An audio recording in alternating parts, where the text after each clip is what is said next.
Muy buenas noches, mi nombre es Evaristo G, estudiante de agronomía del CEAS de Pamplona. Estamos acá en el curso de microbiología de suelos para entender un poco sobre lo que producen los microorganismos o la microbiología en nuestro suelo como tal. ¿Sí? Vamos a dirigirnos acá a las diapositivas y vamos, esta es la presentación como tal. Tenemos una serie de preguntas, 12 al total, entonces las vamos a ir respondiendo y voy mostrando las diapositivas. La primera pregunta que nos dice es: ¿qué estudia la microbiología y por qué es importante? Bueno, nos dice que la microbiología estudia los microorganismos y las bacterias, la diversidad, la evolución microbiana, la ecología microbiana y por lo menos ya cuando nos dicen por qué es importante, entonces hablamos de la comprensión de la naturaleza. Bueno, los microorganismos y bacterias son todos aquellos que están presentes en el suelo o en animales o en plantas que pueden ser utilizados para nosotros. La diversidad y la evolución, que debido a esta evolución podemos tener microorganismos capaces de adaptarse a diferentes tipos de suelo donde muchas veces el hombre no puede llevar a las mismas plantas. ¿Sí? La ecología microbiana es por lo menos el hábitat donde ellos están, ¿sí? Cómo se pueden adaptar a ese tipo de hábitat, ¿sí? Y cómo lo pueden ellos ir conservando y reestructurando ese hábitat, ¿sí? Y la comprensión de la naturaleza, porque a través de eso nos vamos dando a entender cómo le podemos devolver algo de tanto lo que le hemos quitado a nuestra naturaleza en el tema de desgaste y de tanto plaguicida que le vamos aplicando al terreno, ¿sí? Y la aplicación benéfica a la humanidad, ¿sí? Que es cómo nos podemos ayudar a nosotros mismos aplicando estos microorganismos, ¿sí? Entonces ya para la segunda pregunta dicen que ¿cuál es la principal diferencia entre los microorganismos procariotas y eucariotas? ¿Sí?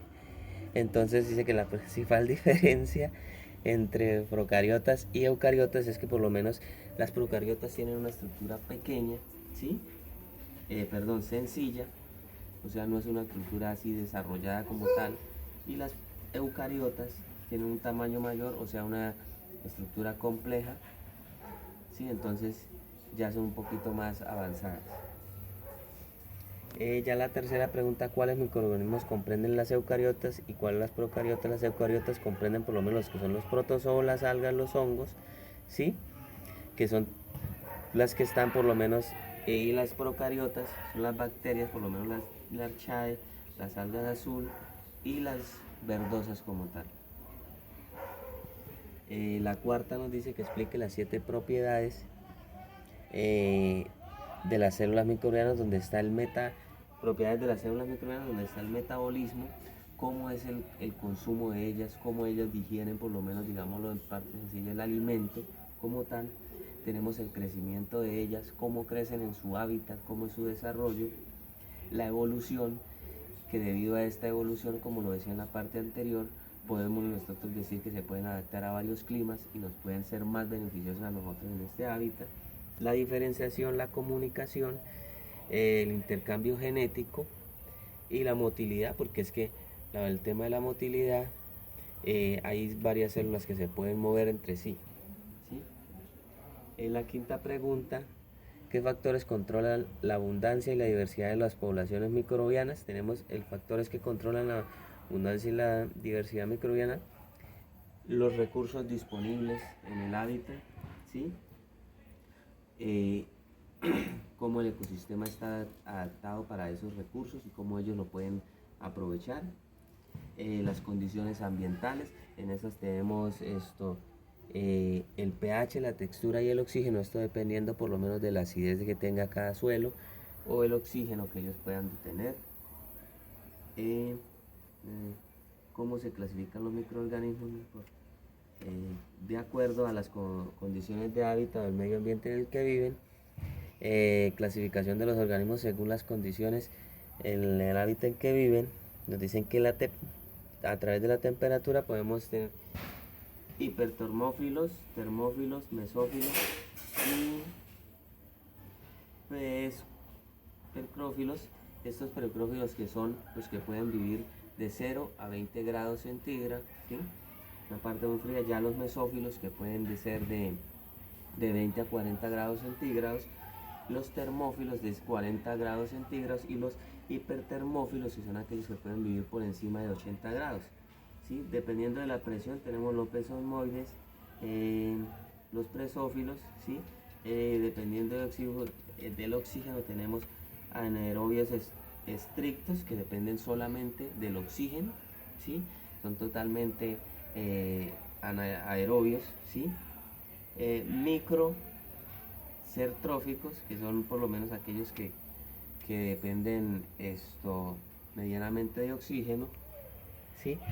Aerobios facultativos son aquellos que pueden tener oxígeno o pueden tener oxígeno, ¿sí? Aquí lo estamos viendo.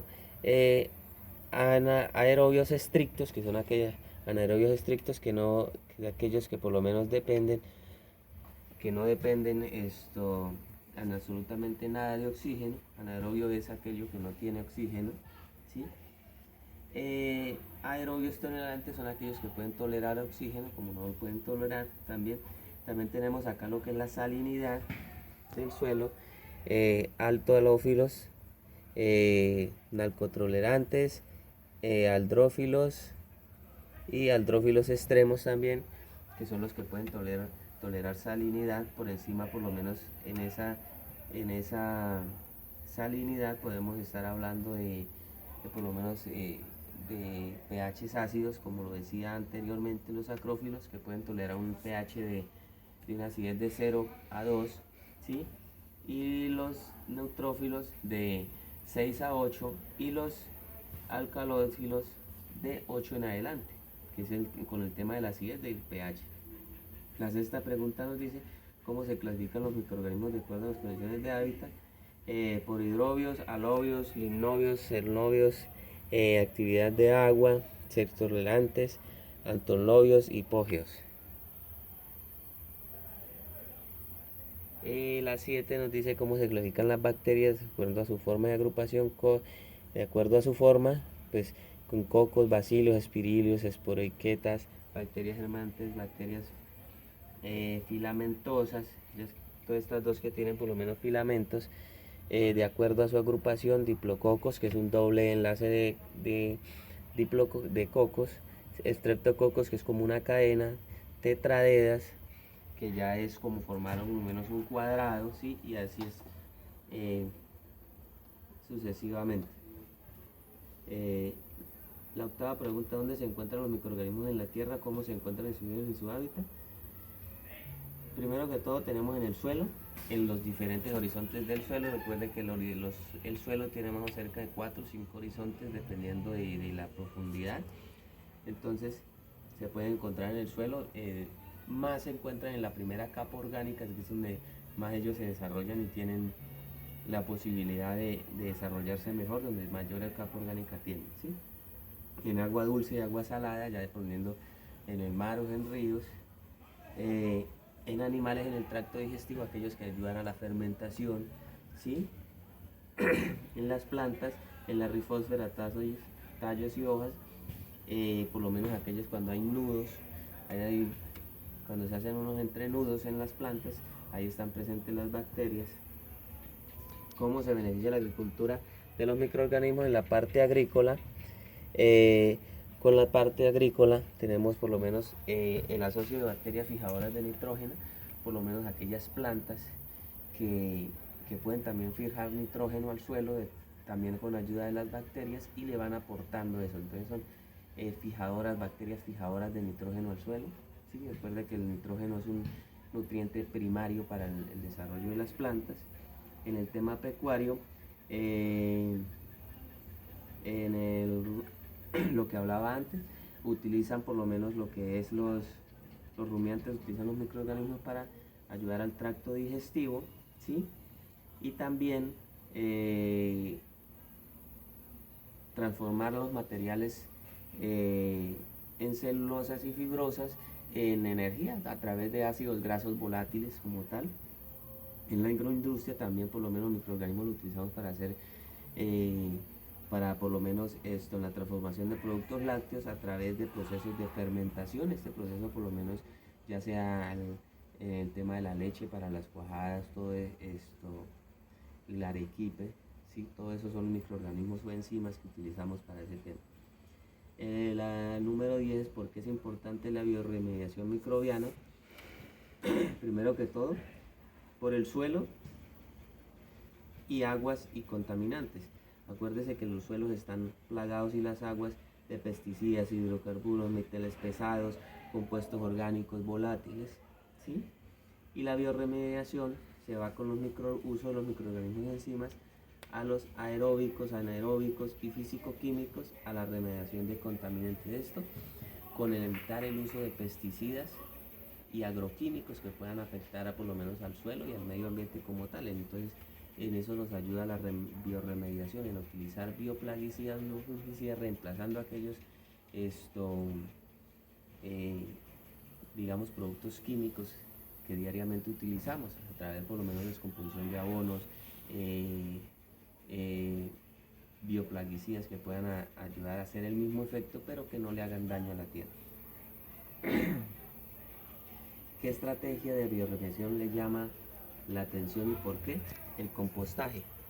Por el tema pasivo, los residuos de estiércoles y la materia orgánica en las exposiciones agropecuarias se ha convertido en un problema. El lograr la combinación de estas dos estrategias nos ayudará a devolver a los suelos degradados su ecología microbiana. Cuando un animal por lo menos nos da su estiércol, lo da de una manera no tan asimilable para la planta. Entonces, ¿qué hacemos nosotros con microorganismos? Lo hacemos un proceso de compostaje donde ellos lo que van a hacer es descomponer ese tipo de materia orgánica, de estiércol, y ya a través de un proceso lento, pasivo, que dura tiempo, ¿sí? Se lo podemos proveer al suelo, a las plantas, totalmente asimilable para ellas y sin ningún riesgo, ¿sí? Entonces es una alternativa que le da uno a los productores y que se da uno como a agricultor también. La pregunta 12, seleccione un microorganismo de la tabla número 2 que podría solucionar un problema asociado al suelo y su región. La contaminación por glifosato, ¿sí? Que es un problema que si todos tenemos, lo podemos reemplazar por Agrobacterium sp o Streptomyces, ¿sí? Que eso degrada el glifosato y lo pone en fosfonato por dos vías. Una vía sarcosina, que es sobre por lo menos un rompimiento de enlace de carbono y fósforo, ¿sí? Y eso nos da un fósforo como fuente de energía. Y también tenemos por la vía enzimática glifosato oxidorreductasa, que es un rompimiento de la cadena carbono-nitrógeno, ¿sí? Y nos da por la vía glifoxilato fosfato como fuente de energía, ¿sí? Ya tenemos las conclusiones. Muchas gracias.